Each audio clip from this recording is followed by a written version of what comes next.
बिस्मिल्लाहिर्रहमानिर्रहीम।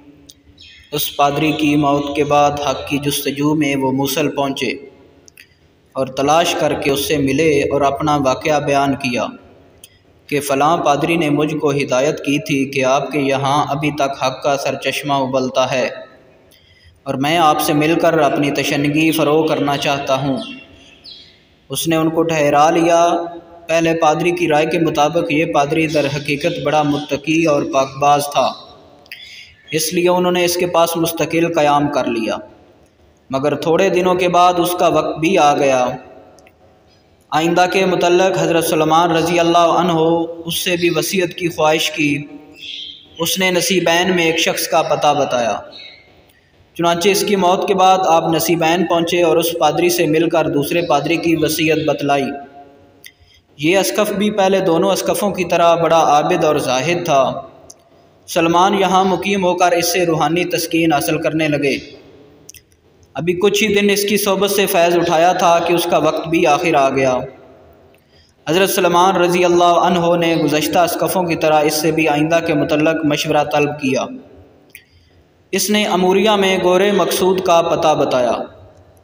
चुनांचे इसकी मौत के बाद उन्होंने अमूरिया का सफ़र किया और वहाँ के अस्कफ़ से मिलकर प्याम सुनाया और उसके पास मुकीम हो गए। कुछ बकरियाँ ख़रीद लीं, इससे मादी ग़िज़ा हासिल करते थे और सब्र शुक्र के साथ रूहानी ग़िज़ा अस्कफ़ से हासिल करने लगे। जब इसका पैमाना हयात भी लबरेज़ हो गया तो हज़रत सुलेमान रज़ी अल्लाह अन्हो ने अपनी सरगुज़श्त सुनाई। इतने मरातब तय करता हुआ आपके पास पहुँचा था। आप भी आखिरत का सफ़र करने को आमादा हैं, इसलिए मेरा कोई सामान करते जाइए। उसने कहा, बेटा मैं तुम्हारे लिए क्या सामान करूं?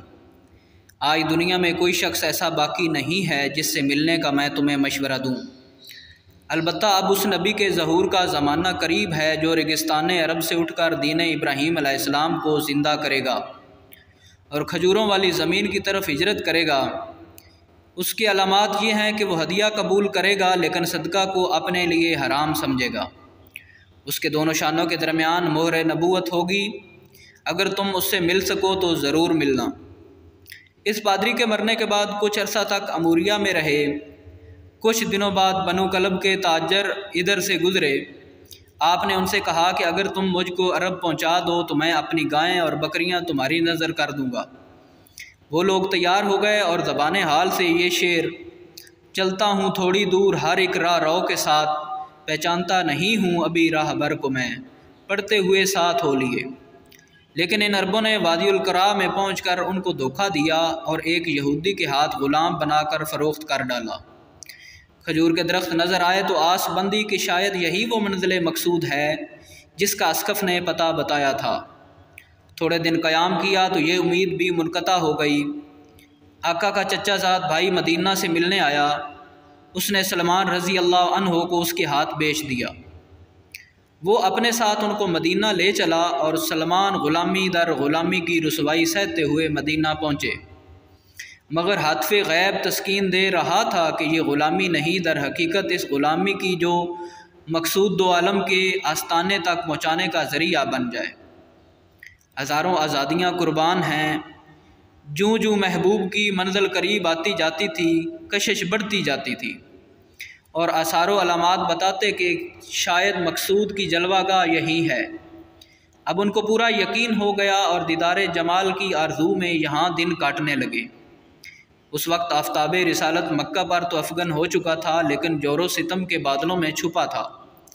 सलमान रज़ी अल्लाह अन्हो को आका की खिदमत से इतना वक्त न मिलता कि ख़ुद को इसका पता लगाते।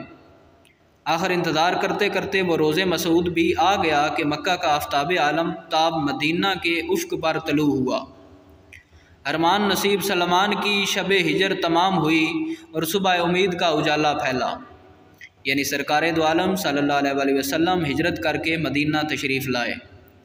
सलमान खजूर के दरख्त पर चढ़े हुए कुछ दुरुस्त कर रहे थे और आका नीचे बैठा था कि उसके चच्चाज़ाद भाई ने आकर कहा कि खुदा बनी कैला को गारत करे। सब के सब कबा में एक शख्स के पास जमा हैं जो मक्का से आया है। लोग उसको नबी समझते हैं। सलमान के कानों तक इस खबर का पहुंचना था कि याराए ज़ब्त बाकी ना रहा। सब्रो शकीब का दामन छूट गया, बदन में सनसनाहट पैदा हो गई और करीब था कि खजूर के दरख्त से फर्श ज़मीन पर आ जाएं। इसी मदहोशी के आलम में जल्द अज जल्द दरख्त से नीचे उतरे और बदहवासी में बेतहाशा पूछने लगे, तुम क्या कहते हो? आका ने इस सवाल पर गौंसा मारकर डांटा कि तुमको इससे क्या गर्ज, तुम अपना काम करो। उस वक्त सलमान खामोश हो गए, लेकिन अब सब्र किसे था। खाने की कुछ चीज़ें पास थीं, उनको लेकर दरबार रिसालत में हाज़िर हुए और अर्ज़ किया कि मैंने सुना है कि आप खुदा के बरगज़ीदा बंदे हैं और कुछ गरीबुद्दय्यार और अहले हाजत आपके साथ हैं। मेरे पास ये चीज़ें सदका के लिए रखी थी, आप लोगों से ज़्यादा इनके मुस्तहिक कौन हो सकते हैं, इसको कबूल फरमाइए। हज़रत सल्लल्लाहु अलैहि वसल्लम ने दूसरे लोगों को खाने का हुक्म दिया मगर ख़ुद नोश न फरमाया। इस तरह से सलमान रज़ी अल्लाह अन्हो को नबूवत की एक अलामत का मुशाहिदा हो गया कि नबी सदका नहीं कबूल करता। दूसरे दिन फिर हदिया लेकर हाज़िर हुए और अर्ज़ किया कि कल आपने सदका की चीज़ें नहीं नोश फरमाई थी, आज ये हदिया कबूल फरमाइए। आपने कबूल फरमाया, ख़ुद भी नोश किया और दूसरों को भी दिया। इस तरह से दूसरी निशानी यानी मोहर नबूवत की भी ज़ियारत की और बाचश्मे पुरनम आपकी तरफ बोसा देने को झुके। हज़रत सल्लल्लाहु अलैहि वसल्लम ने फरमाया, सामने आओ। वो सामने आए और अपनी सारी सरगुज़श्त सुनाई। फिर हज़रत सल्लल्लाहु अलैहि वसल्लम ने ये दिलचस्प दास्तान अपने तमाम असहाब को सुनाई। तो उम्मीद है दोस्तों ये तहरीर आपको पसंद आई होगी। इसको शेयर करें और लाइक